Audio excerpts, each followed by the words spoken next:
కళ్యాణ మహోత్సవం అంగరంగ వైభవంగా అయితే నిన్న జరిగిన తర్వాత ఈ రోజు అమ్మవారికి ఘనంగా ఊరేగింపు కూడా కొనసాగుతుందని అనే చెప్పొచ్చు. కొన్ని గంటల ముందు నుంచి కూడా అమ్మవారి ఊరేగింపు అంగరంగ వైభవంగా కొనసాగుతుంది. నలుమూలల నుంచి కూడా భక్తులు అమ్మవారి రథోత్సవంలో పాల్గొంటున్న విజువల్స్ కూడా మనం చూస్తూ ఉన్నాం. ఘనంగా అమ్మవారి వేషం అంటే అమ్మవారి వేషం వేసుకుంటూ కొంతమంది అమ్మవారికి నచ్చిన వేషం జంతువులు లేకపోతే శివుడు పార్వతి ఇలా వేసుకుంటూ అనేక వేషాల్లో కూడా అమ్మవారికి ఘనంగా రథోత్సవం అయితే చేస్తున్న విజువల్స్ ని కూడా మనం వేద టీవీలో అయితే చూస్తున్నామని చెప్పొచ్చు. మరోవైపు వర్షం పడుతున్నప్పటికీ కూడా ఎక్కడ భక్తులు ఎటువంటి ఇబ్బంది కలగకుండా ఇక్కడ మనం క్లియర్ గా చూడొచ్చు.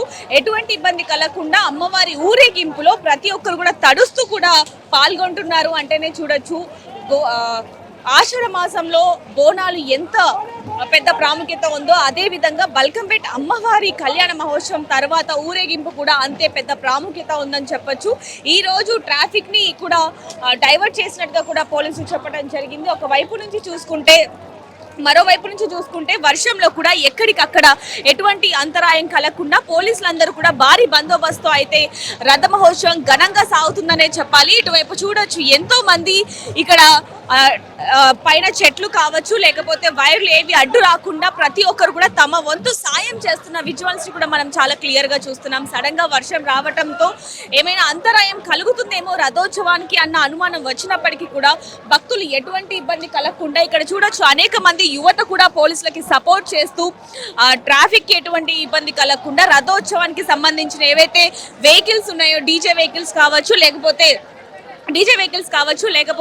విగ్రహాలకి సంబంధించిన వెహికల్స్ కి కూడా ఎటువంటి ఇబ్బంది కలగకుండా వాటికి దారిస్తున్న విజువల్స్ కూడా మనం వేద టీవీలో అయితే చూస్తున్నామని చెప్పొచ్చు. ఏదైనప్పటికీ ఈ రోజు అంగరంగ వైభవంగా అయితే అమ్మవారి రథోత్సవం ఘనంగా కొనసాగుతుంది. మరికొన్ని గంటల పాటు కూడా అంటే బల్కంపేట చుట్టుపక్కల ఏవైతే చిన్న చిన్న ఏరియాస్ ఉంటాయో అవన్నీ కూడా అమ్మవారి రథోత్సవం కొనసాగిన తర్వాత అమ్మవారిని మళ్ళీ యథావిధిగా ఉంచి ప్రత్యేక పూజల్ని కూడా చేస్తున్నట్టుగా పండితులు కూడా చెప్పడం జరిగింది. ఈ రథోత్సవంలో అనేక మంది భక్తులు ఎక్కడెక్కడి నుంచో పాల్గొంటూ ఉంటారు. ఒకవైపు రథోత్సవం జరుగుతుండగానే మరొక వైపు అమ్మవారికి జోగినీలు అలాగే పోతురాజులు వీళ్ళందరూ కూడా అమ్మవారికి ఘటాలు బోనాలను కూడా సమర్పిస్తున్న విజువల్స్ ని కూడా మనం చూస్తున్నాం. వాళ్ళు ఆడే ఆట ప్రతి ఒక్కరిని కూడా ఆకట్టుకుంటూ ఉంటుందని చెప్పొచ్చు. ఈ ఆషాఢ మాసంలో ఆషాఢం అంటేనే బోనం ఏ విధంగా ఉంటుందో అదే విధంగా పోతురాజు ఆట జోగినీల బోనం కూడా అమ్మవారికి ప్రత్యేకత ఉంటుందని చెప్పొచ్చు. ఈ వర్షంలో కూడా ఎంతో మంది అమ్మవారిని దర్శించుకోవడానికి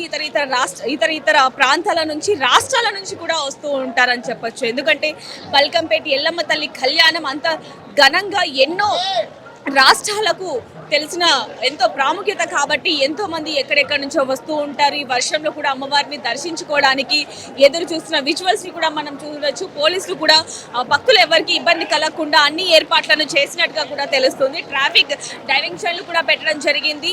ముఖ్యంగా ఏదైతే అమ్మవారి ఊరేగింపు ఉంటుందో ఆ ఊరేగింపులో బార్గేట్స్ ని పెట్టి భక్తులు ఎవరు ఆ ఊరేగింపుకి అడ్డంగా రాకుండా కూడా అన్ని ఏర్పాట్లు చేయడం జరిగింది. ముఖ్యంగా భక్తులందరూ కూడా ఈ రోజు ఎక్కువగా వర్షంలో తడుస్తూ కూడా అమ్మవారి రథోత్సవంలో పాల్గొనడానికి సిద్ధంగా ఉన్నారని చెప్పొచ్చు. ముఖ్యంగా చూసుకుంటే రథోత్సవాన్ని ఒక్కసారి ముట్టుకున్నా వాళ్ళ జన్మ ధన్యం అంటూ కూడా వాళ్ళు భావిస్తూ ఉంటారు. రథోత్సవ ప్రాముఖ్యత కూడా అనేకంగానే ఉందని చెప్పొచ్చు. మరికొన్ని గంటల పాటు కూడా రథోత్సవం ఘనంగా సాగుతుంది. మరిన్ని వివరాల కోసం చూస్తూనే ఉండండి వేద న్యూస్.